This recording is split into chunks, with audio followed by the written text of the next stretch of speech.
Hello, my name is Brian Havens, and I will be presenting on our work on the Extended Reality Vest, a new approach to demonstration-based learning. The complexity of jobs throughout the world spans a large spectrum. As the complexity of the job increases, so must the amount of training. A common training method is called demonstration-based learning, also known as DBT, which is an effective and versatile training method based upon the concept of the trainee observing and then imitating a demonstration performed by an instructor.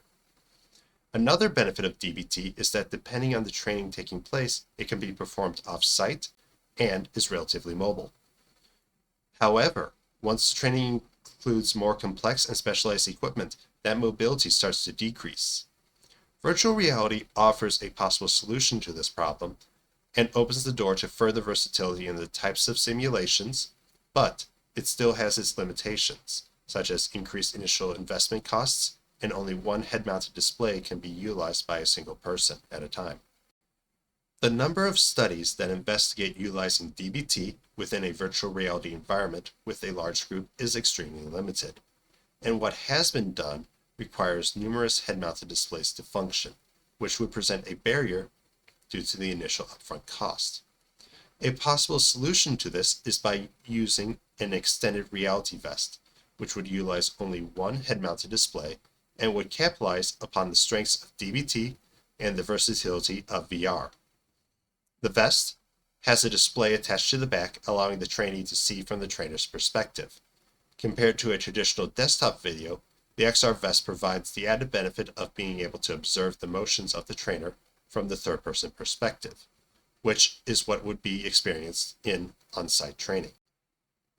The purpose of this study was to test the effectiveness of the XR vest and how it would be received. We hypothesized that the XR vest would improve the cognitive load and system usability during a DBT task, compared to that of a traditional pre-recorded videos viewed on a computer monitor. The vest itself consisted of three parts: a polyester vest, PVC pipes fashioned into a holder, and a tablet. The holder and tablet were attached to the back of the vest. In addition to the vest, an Oculus head-mounted display was also worn and projected its view onto the tablet.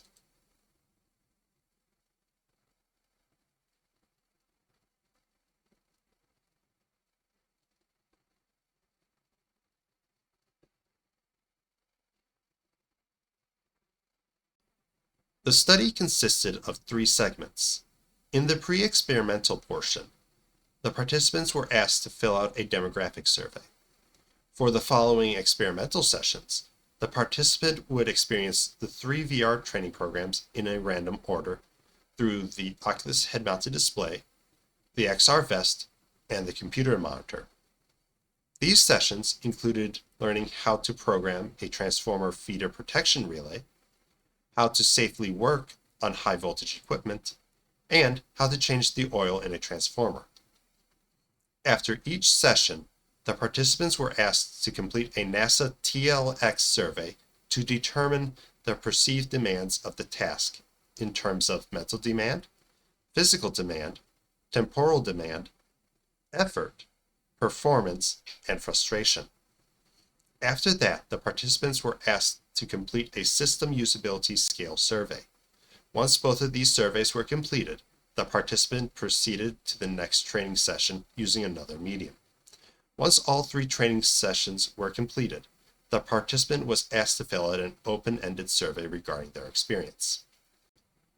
From the System Usability Scale Survey, questions 5, I found the various functions in the system were well integrated, and 10, I needed to learn a lot of things before I could get going with this system, had a significant difference between the traditional computer monitor and the XR vest. While the XR vest was found to be a little less well integrated than the computer monitor, it was much easier to use. For the NASA-TLX survey, it was found that the XR vest had a significantly lower temporal demand and frustration level than a traditional computer monitor. While the XR vest did have a higher physical demand, this was expected, due to the nature of VR programs and that the participant had to adjust their viewing angle to see the screen from an ideal location.